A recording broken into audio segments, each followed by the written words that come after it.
I started receiving messages. You know how sometimes you get a text from an unknown number that just says, "Hi."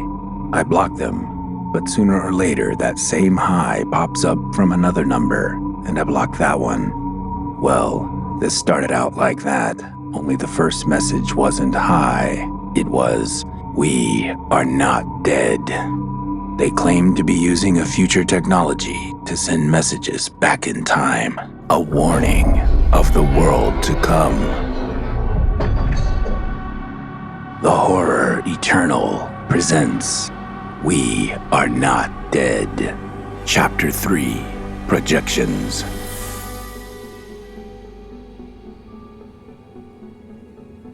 I jerked awake, realizing I had fallen asleep reading the text.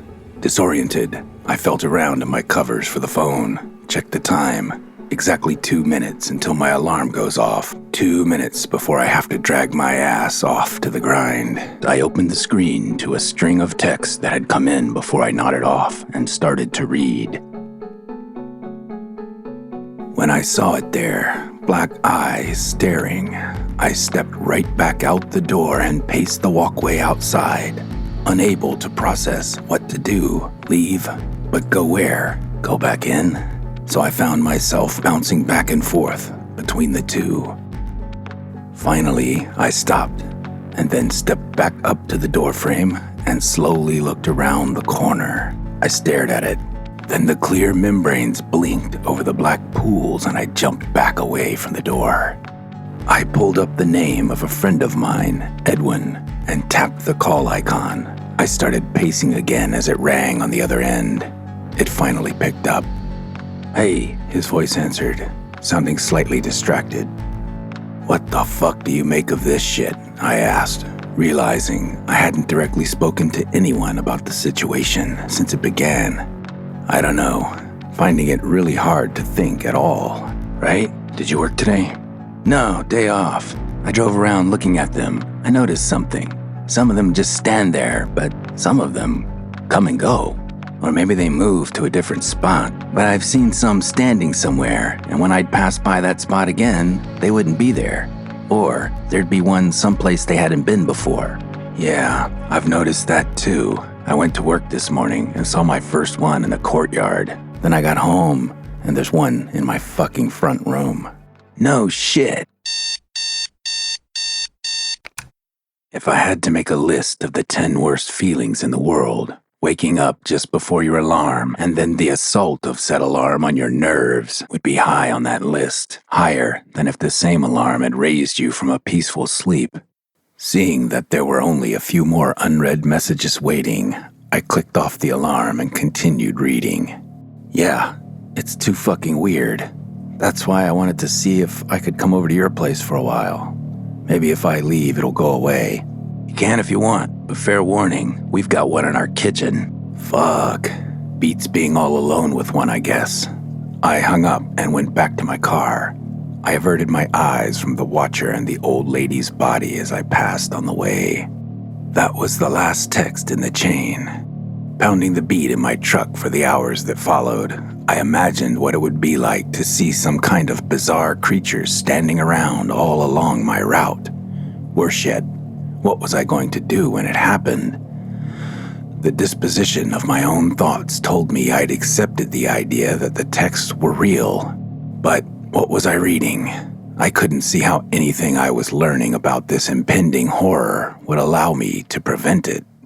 Finished up my grueling shift, picked up some food on the way home, ate it when I got there, searched for something new on the various streamers. Didn't find anything, so I watched half an episode of Sopranos on a live TV channel, all the while checking my phone for another text, but nothing came. I got in bed and finally drifted off. Normally, I keep my alerts off. If I want to answer, I'll see it, but just in case something came in while I was asleep, I turned them on. 3:42, another text. "If you are receiving my texts, you are in possession of the device that I am texting from. The process devised to send the texts is devised to self across time. I can't tell you what might have happened to separate you from your phone in the future. I don't know that information. We scoured the cities and countryside in search of older model phones. The technology used in them was key to making this transfer of information possible.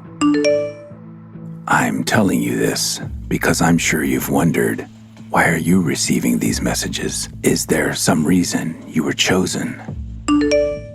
I thought it was important that you know that you were not chosen. You are simply in possession of the device. In case the gravity of these events might create some undue sense of responsibility. Interesting. I decided again to send a message the other way. I typed out, "Are you receiving my messages?" and sent.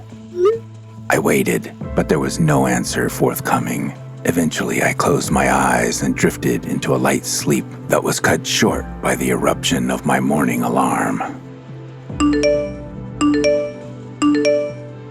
Halfway through another breakneck day, a new set of texts arrived. At the next stop, I opened up the phone to get a quick read. Delivery routes are heavily timed. There's no time to stop, even for a minute, and I'd already taken lunch. The account picked up where they'd left off. "They're not real," Edwin said. As soon as I got to his place, he led me to the thing in his kitchen. "Check this out." He took the end of his broom and moved it right up to the body, then pushed forward, and just like I'd heard, the stick passed through. The being lost none of its sinewy texture. Nothing about its presence faded or flickered. It's as solid and real as it had been before he stuck the handle through. It wasn't anything like a ghost, but the handle did pass right through.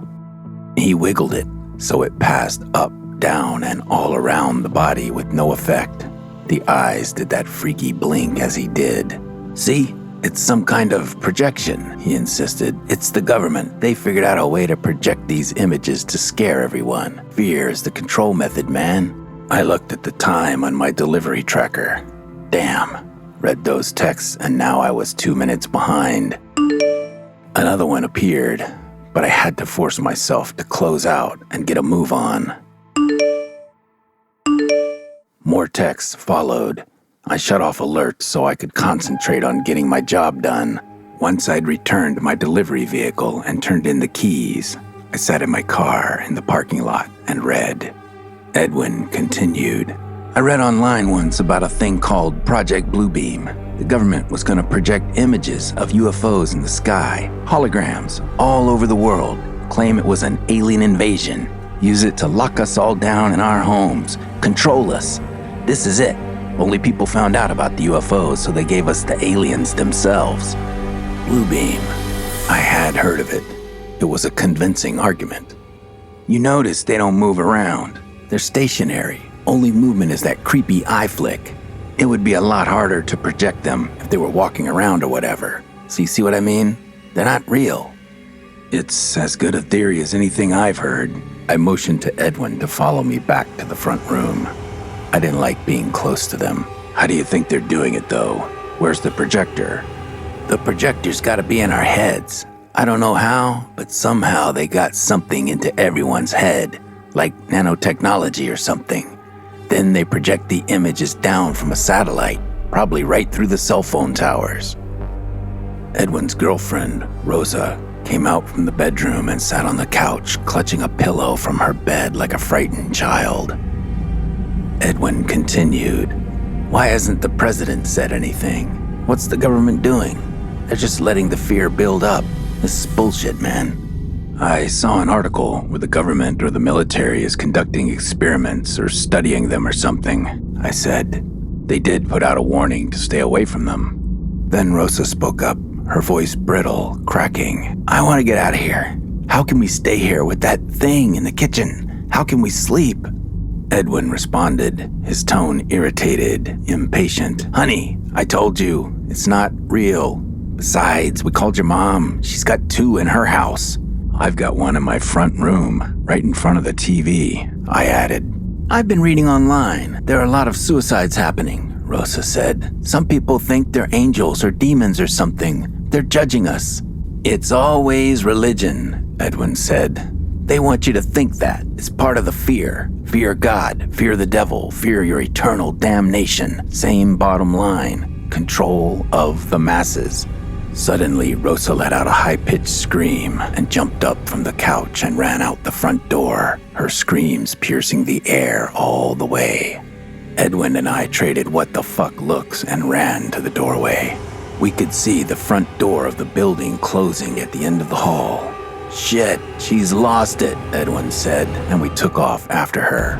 When we got out to the street, it was quiet. No more screams from Rosa, just the sounds of cars passing in the distance. "Ah, shit, which way did she go? I don't see her," Edwin said.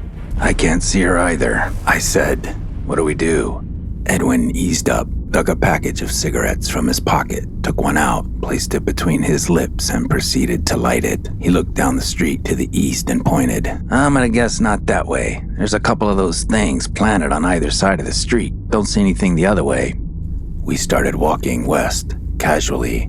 Edwin no longer seemed concerned. We got to the main road at the end of the block. Cars swished by. We looked up and down the street, but there was no sign of Rosa. "I don't see her. She'll come back when she settles down," Edwin said. "Let's head back." As we turned and started back down the street, I noticed someone walking up the steps to Edwin's building. "Isn't that her?" I said. Edwin snorted. "Told you." We started back toward the apartment. "What if they aren't projections?" I said. "What if they're just different from us? Interact with the universe in a different way than we do, than we can even understand?" "Yeah, like how?" he asked. "Like, what if they're multidimensional?" I suggested. "Maybe they aren't aliens in the way that we're used to thinking of. They don't come from another planet. They're coming through another dimension into ours." Edwin snorted at me like he did when we saw Carol. "Yeah, what if they're ghosts?" he said, then let out a long, ghostly howl as he took off running across the street, directly towards one of the creatures standing on the sidewalk. He didn't stop and jumped up just as he was about to hit it and passed right through, landing on the other side and laughing. He trotted back over to my side of the street. "One of these days, you're gonna do that, and that thing's gonna eat you," I said. We were back at the apartment. We went up the steps and went inside. As we approached, I noticed the apartment door at the end of the hall was still wide open. When we entered, I didn't see Rosa. Edwin checked the bedroom, then walked back across to the kitchen. Then I heard him scream, high-pitched, his voice cracking. I ran in after him, stopping in the doorway, frozen in my tracks by the sight that met me there. Rosa lay on the floor, a large carving knife next to her outstretched hand. Blood was pumping out from a gash in her neck and several in her forearms and wrists. Edwin was covered in blood. From the skid mark on the floor, he looked to have slid in the vital fluids. He was clutching madly at Rosa's body, trying to pull her to him. Tears burst uncontrollably from my eyes. I fumbled for my phone to call for help as Edwin continued to scream Rosa's name.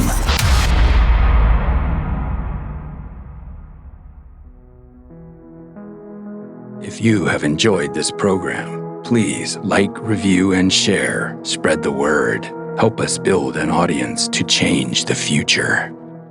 The Horror Eternal presents We Are Not Dead.